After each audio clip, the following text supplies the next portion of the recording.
네, 안녕하세요. 한쌤입니다. 오늘은 2월 22일 오전 6시 57분, 오전 7시에요. 네.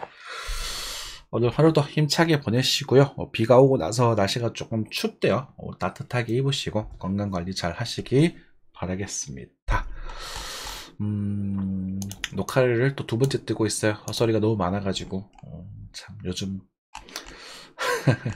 좀 빡세네. 볼 것도 없고, 그죠? 할 이야기는 만들어야 되고. 여전히, 자, 보겠습니다. 미국 금리 인하 6월에나 갈 가능성이 크다. 뭐, 그렇게 얘기가 나오고 있습니다. 물가가 잘 잡히지 않는다라는 말입니다. 자, 5월 때도 가능성이 있다라고 저는 보고 있긴 합니다. 지금도 여전히 보고 있긴 한데, 두고 봐야 될 것 같습니다. 그때 가서 말씀드릴게요.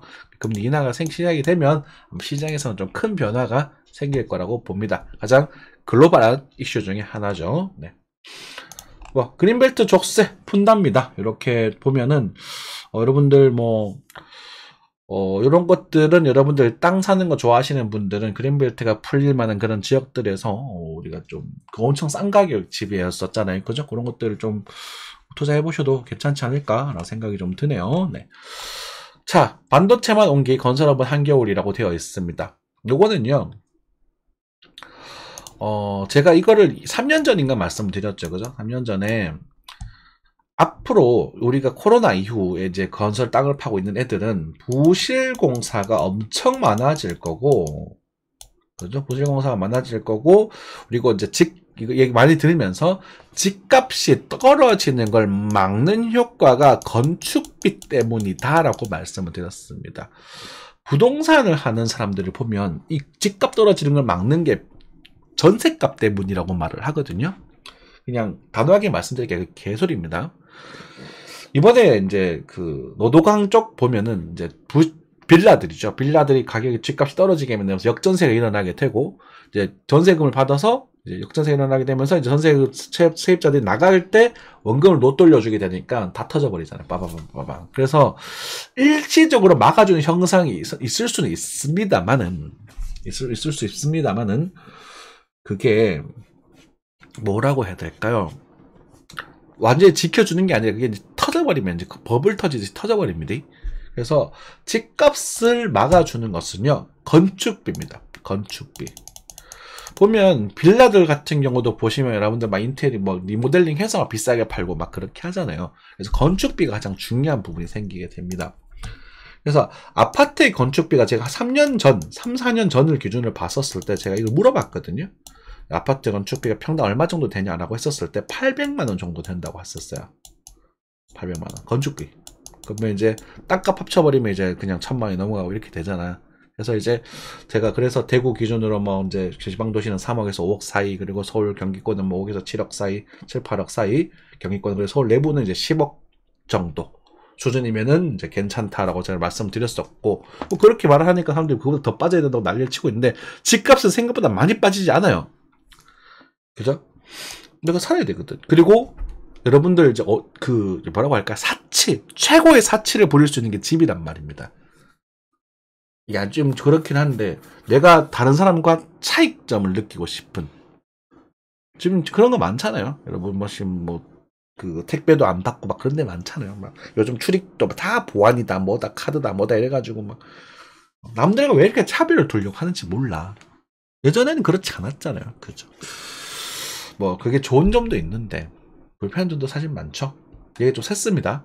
아무튼 그렇게 되면서 건축비가 평당 1000만 원 이상 들어버리면서, 예를 들어서 우리가 내가 대구에 있는 어떤 아파트가 분양가 5억 뛰었다고 친다면, 예전에는 내가 이 정도 가격일 때는 5억을 분양을 받아서 집을 짓고 팔아도 나한테 1억 정도가 남아 떨어졌었다. 5천에서 1억 정도 사이가 남았었다. 건설사가 그렇게 얘기를 한다면, 그죠? 받는 건 부동산 PF를 받아가지고 이제 대출을 받아서 건물을 짓고 분양 팔고 이제 돈을 갚아야 되잖아요. 근데 이번에 이제 코로나와 그 다음에 러시아, 우크라이나 전쟁으로 인해서 우크라이나에서 이제 우리 건축 자재가 많이 수입이 되거든요. 그 가운데서 건축비가 엄청나게 올라버렸습니다. 그러니까 이거를 이 단가를 맞출 수가 없는 거야. 지금 그런 이슈들이 많이 나오고 있을 거예요. 그죠? 이게 지금 최악이란 말이에요. 건설 경기가. 맞죠? 난리가 난 거야. 맞출 수가 없어. 지금 죽을 맛이야. 근데 이게 불과 몇 년 전, 2년, 2년 전, 3년, 1년, 2년 전에서 눈치껏 하면서 이제 그러면 어떻게 단가를 맞추기 위해서 자재를 빼버리는 거죠. 외장재도 싼 거 쓰고 철근 빼버리고 콘크리트 적게 넣고 모래 많이 섞어버리고 인건비 줄이고 그죠? 철근 먹는 거 더 적게 묶어버리고 그러니까 부실공사가 난리가 났잖아요. 이번에 뭐 프로지오, 뭐 자이 이런 애들, 뭐 캐스 이런 애들도 부실공사 막 엄청 나눴잖아요. 그리고 내부에도 보면 요즘 마감 잘 안 되고 엉망진창이죠. 이것 때문에 생긴 현상이라고. 그 전부터 물론 좀 그런 자잘한 부실들은 많았습니다. 워낙 대충 지어도 워낙 이렇게 불티나게 잘 팔리니까. 근데 이제 돈 때문에 이렇게 생겨버린다고 현상이. 그런데 이제는 건설도 이렇게 대충 지을 수 없어. 이거 난리가 났으니까. 그러다 보니까 이제 뭐 강남 쪽이나 이런 데 뭐 돈 더 내라. 건물 못 짓는다. 너희 더 내야 된다. 라면서 난리가 또 나더만.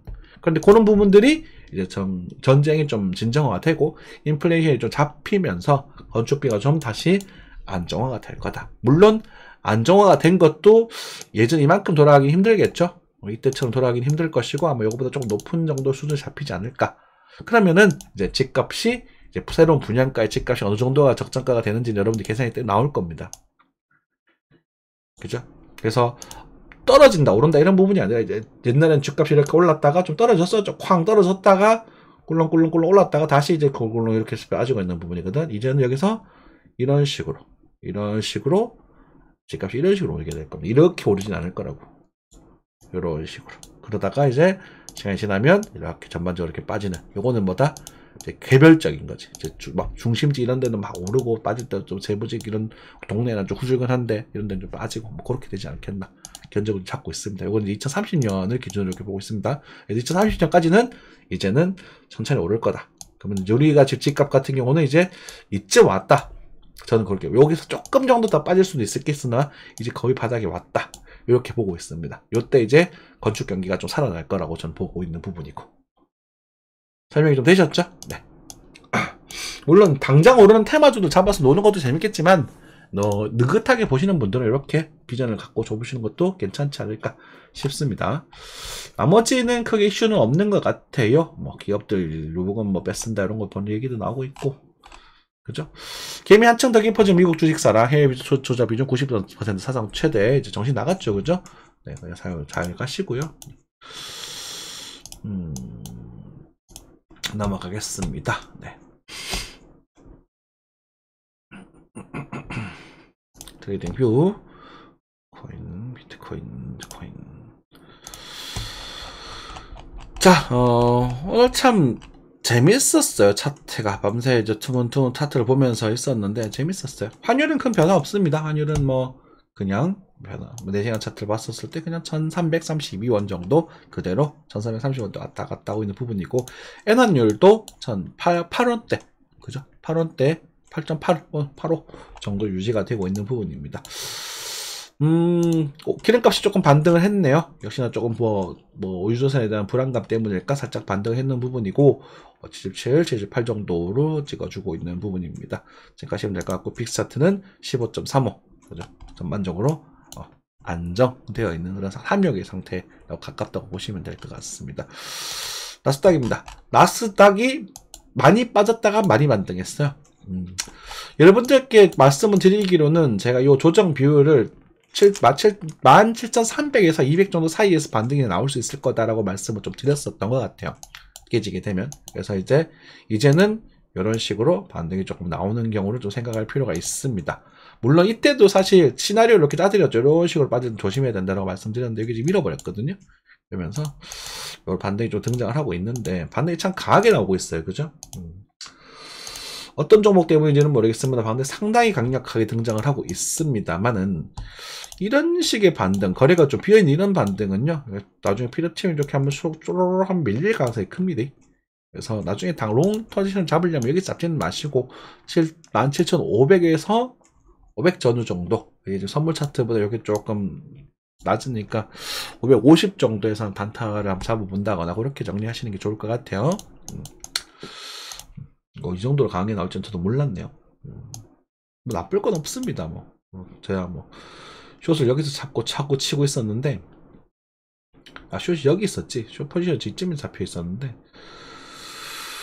야, 이거 다 먹고 이거 익절했었으면 좋았을걸, 그죠? 그래야 그렇게 강하지도 않았는데, 이렇게 강력하게 돌아올려 버리다니. 물론 뭐, 포지션 여기도 있으니까 뭐. 좀 보겠습니다. 네. 재밌네요. 네. 나스닥이 이렇게 반등했다라는 건 코스닥과 코스피도 오늘 반등을 좀 할 가능성이 좀 있습니다. 참고하시면 될 것 같아요. 네. 그래서 사실 그 나스닥이 좀 빠졌던 이유가 이제 엔비디아 때문이거든요. 엔비디아가 너무 많이 올랐어. 너무 많이 올랐어가지고 지금 조정을 좀 줬었다. 그래서 반등을 좀 주고 있는 부분이다. 라고 생각을 하시면 될 것 같고, 이 반등은 누가 올리는 반등인고 궁금하네요. 나스닥이 갑자기 이렇게 반등하다니. 그럼 이 정도 지수를 1%나 반등시킬 수 있을 정도라면 과연 누가 이렇게 반등하는? 메타도 아니고, 그죠? 마이크로소프트가 좀 반등을 좀 하고 있긴 하네. 그렇구나. 반등이 좀 할만한 위치긴 하다, 그죠? 반등 조금 뭐 나오는 거는 의뢰 나올 수 있는 부분이네요. 그리고 여러분들께 좀 말씀드렸던 부분, 중국 증시가 좀 좋을 거다라고 말씀드렸었죠? 좀 됐습니다, 그죠? 1월달 말부터 중국 증시 많이 올랐네, 그지? 10% 넘게 올랐습니다. 그죠? 장난 아니지? 예. 내가 중국 증시, 올 초에 중국 증시 다시 들어가야 된다고 말씀드렸어요. 알리바바도 마찬가지. 애플보다는 이제 또 아빠 올려서 좀 빠지잖아. 그리고 중국 증시 사야 된다니까. 항생지수도 보면 반등 많이 했죠, 그죠? 그렇죠. 그래서 중국 증시를 좀 이제부터는 좀 노려보셔도 좋습니다. 중국이라는 나라가 그래도 그러니까 그 경제 규모로 봤었을 때, 그러니까 우리가 중국을 좋아하고 나쁘기 문제가 아니라 우리가 중국에 돈을 벌어와야 될 거 아니야. 빼와야지, 그죠? 그렇게 생각하시면 될 것 같고요. 네. 그리고 이제 미국에 있는 돈이 몰려있는 이 돈이 이제 풀리면서 어딘가에 퍼지겠죠. 그래서 전 개발도상국 아시아 쪽, 특히 인도네시아 이런 것들도 좋아 보이고, 그죠? 저는 인도네시아 좋아합니다. 베트남도 이제 괜찮지 않을까 싶기도 하고 그렇습니다. 넘어갈게요. 네, 비트코인입니다. 뿅. 비트코인. 어제 썼네요. 이제 더 이상 코인은 사지 않겠습니다라고 말씀을 드리고 꽤나 좀 조정이 좀 나왔습니다. 상당수 많은 알트들이 조정이 나왔어요. 저희가 좋아하는 플로우, 제가 단타치고 있는 플로우도 조정이 크게 나왔죠. 저 같은 경우는 이제 여기서 다 팔아버렸었죠. 다 팔아버리고 구경을 하다가 요 쪽에서 물량을 다시 채웠습니다. 아까 투자 보여드렸죠, 그죠? 발바닥 각질 잡았다 이러면서 제가 보여드렸잖아요. 근데 여기 이렇게 분할 매수 깔았거든요. 이렇게 정도로. 그래서 살짝 이탈됐는데 거래가 탁 터져주면서 이제 원하는 반등이 등장을 했어요. 그래서 이제 뭐 익절을 또 하든지 두고 보면 될 것 같고, 아니면 뭐 이 정도 나와있으면 이젠 조금 올라가줘야 되거든. 올라가줘야 되는데 모르겠습니다, 솔직히. 모르겠어요. 그러니까 아까도 이것 때문에 녹화를 다시 떴는데 이번에 그냥 올려야 될 것 같아요. 모르겠습니다. 이게 알트코인 차트들은 바닥에서 돌리는 제가 좋아하는 모습들이 좀 덜어 있어요. 그러니까 이제 이런 애들은 저는 좀 나쁘지 않다고 보고, 사실 뭐 이오스죠, 뭐 있었는데 1,000원? 그러니까 이럴 때 사는 게 아니라 이때 사는 거다라고 얘기를 말씀을 드리는데, 요즘도 AI 코인이 대세인가 봐요. 대세인가 보다 보니까 룸네트워크 이런 애들 보면 이렇게 막 튀는 애들 있잖아, 이렇게. 이걸 잡고 싶어 하나 봐, 지금 또. 룸네트워크 내가 풀쇼 때린다고 했던 데가 이거. 기억이 안 나네? 10월달이네, 그죠? 이거 추천 옛날에 했었던 것 같아. 그러니까 이럴 때 자꾸 잡고 싶어 한단 말이야, 사람들이. 그러지 않으셨으면 좋겠어요. 지금부터는 잘못하면 다칩니다. 아직까지 시장이 완전히 죽지 않았거든요. 뭐 아직도 흐름은 괜찮고 단타도 먹을 만한 게 좀 덜어 있습니다만은, 이제는 맹목적으로 뭐 사세요라는 표현보다는 좀 관리를 하시고 손절 타이트하게 잡으시고 매매하시는 쪽으로 접근하는 게 맞다. 저는 그렇게 보여집니다. 이게 언제 벌어질지 몰라요. 저스트 같은 차트는 좋아 보여요. 월봉상 굉장히 괜찮거든요. 그죠? 이런 애들 뭐 노려볼 수 있겠죠. 그러면 예를 들어서 손절 어디 잡으면 될까? 여기 손절 잡으면 되겠다. 39, 그쵸? 너무 멀잖아. 그러면은 장대 이렇게 나왔네. 그러면 여기를 기준으로 잡아봐야겠다. 그러면은 뭐 한 49.5 정도에서 단타 한번 쳐봐야지. 이렇게 접근하시면 된다고. 이거 괜찮네, 이런 애들. 그죠? 도전해보는 거야. 뭐 깨지면 깨지는 거야, 이거는 이제 아까 좀 밀릴 수 있거든, 살짝. 그래도 뭐 깨지더라도 이런 애들 도전해볼만 하잖아요. 그죠? 근데 이제 철저하게 관리를 하고 들어가셔야 돼요, 지금은. 그러니까 요 상승이 나오고, 차 조금 이뻐서 켜봤습니다. 그러니까 이 상승이 나왔을 때도 이거 더 갑니다, 여러분들 들고 계세요, 개미 털리지 마세요, 이런 말을 하는 게 전 무책임하다고 생각을 하는 게, 그냥 애초에 사는 것 자체를 저점을 노려야 사야 이 뒤가 마음이 편하지. 스타트 자체를. 아닌가요? 저는 그렇게 생각을 해요. 그쵸? 여러분들도 잘 매매하시기 바라겠고요.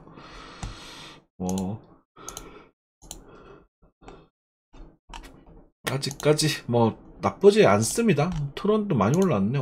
트론 오랜만에 보네요. 와, 장난 아닐세. 그래요. 네. 그 정도 말씀드리면 될 것 같습니다. 리플도 조금 조정이 좀 나오고 있는 부분이고, 약반도 나오고 있는 부분이고, 그렇네요. 그래서 알트코인들은 전반적으로 우리가 바닥을 다지고 돌리는 모습입니다. 흔들흔들 거리면서. 근데 이제 비트코인 좀 비싸요. 이더리움도 비싸요. 하지만 과거에 힘이 강했기 때문에 그것에 대한 이제 그 여력으로 지금 남아있는 부분이에요. 그렇죠? 그래서 이걸 어떻게 접근해야 되지? 좀 민감합니다. 우리가 원하는 좋은 시나리오는 이제 미국 증시에 모였던 그런 돈들이 금리가 인하가 시작이 되면서 이제 미국에 대한 시장의 메리트보다는 이제 우린 새로운 시장, 신흥 시장에 돈을 돌려 들어오게 되면서 다시 코인 시장의 알트코인들이 강력하게 펌핑을 한다. 비트코인도 이제 1억을 향해 달려가면서, 그죠? 그래서 그때 강력하게 펌핑하면서 10배, 20배 간 종목들이 나온다. 이렇게 우리가 갖고 있는 가장 희망적인 시나리오거든. 그게 지금 AI 코인들이 이미 진행이 됐더라고, 보니까. 근데 AI 코인들은 업비트에 별로 없어가지고 이렇게 말씀을 못 드렸는데, AI 지금 들어가는 건 좀 무리입니다. 더 가더라도, 말씀드리지만 이게 더 가더라도 뒤에 이게 예약되어 있다고 보시면 돼요. 그냥 이렇게 보시면 돼요. 이때 이때라도 살걸. 그치? 8천만원 갔는데 뒤에 이 흐름이 예약되어 있어요. 예정되어 있다고 보시면 돼. 그런데 그렇게 영향을 받겠죠, 일부는. 그리고 중국 증시라든가 아시아 증시, 한국 증시도 영향을 좀 받겠죠. 그러면서 중간적으로 한번 흔들림은 좀 있을 거고. 그래서 3월 달에는 조정이 조금 나올 수도 있다. 저는 비유 알았습니다. 조정도 코인도 마찬가지고. 그래서 3월 때는 조정이 좀 나오고 4월부터 다시 바닥을 다지면서 상승하는 게 메인 부였었는데, 이번에 비트코인이나 이런 애들이 이번에 튀어버렸단 말이야. 제가 그렇게 가기를 좀 바랬었는데 이번에 한 번 더 튀어버리는 바람에, 봄에 이제 4월 초죠. 이제 제가 보니 이번엔 벚꽃 엄청 빨리 필 것 같은데, 4월 초에 상승하는 그림보다는 3월 달 조정을 좀 주고 4월, 5월 다지고 여름에 움직이기 시작하는 그림이 좀 좋지 않나. 이렇게 조금 그림을 그리고 있기는 해요. 그래서 그거는 이제 이번 상승이 언제 끝날지는 봐야 되겠지. 그지? 그렇습니다. 네. 자, 그래서 천천히 그냥 조금 물량을 담겨 놓는 거는 말리지 않겠습니다만은, 물량을 조금 가볍게, 존버하시는 분들은 가볍게 좀 하시면 되고, 많이 먹었잖아. 우리 10월부터 먹었잖아요. 그리고 중간중간 놀림목도 잡아드리고 설날에 대한 스타트도 잡아드렸잖아요. 그죠? 그러면 여러분들 계좌는 불어나 있을 겁니다. 욕심 너무 부리지 마시고 가볍게 하시고, 이럴 때는 또 상대적으로 안전한 우량주들, 한국에 있는 그런 주식들, 제가 추천드렸던 종목들도 천천히 한 5%, 10% 이렇게만 즐기시다가 또 때가 오면 그때 코인을 다시 넘어오십시오. 무리하지 않으셔도 됩니다. 계속 말씀드리지만. 아시겠죠? 왔다. 쭉쭉 많이 올랐네. 야. 자, 요 정도 하고 마무리하도록 하겠습니다. 오늘 하루도 힘찬 하루 보내시길 바라겠습니다. 항상 시청해주셔서 감사합니다. 좋아요 버튼 좀 부탁드릴게요. 감사합니다.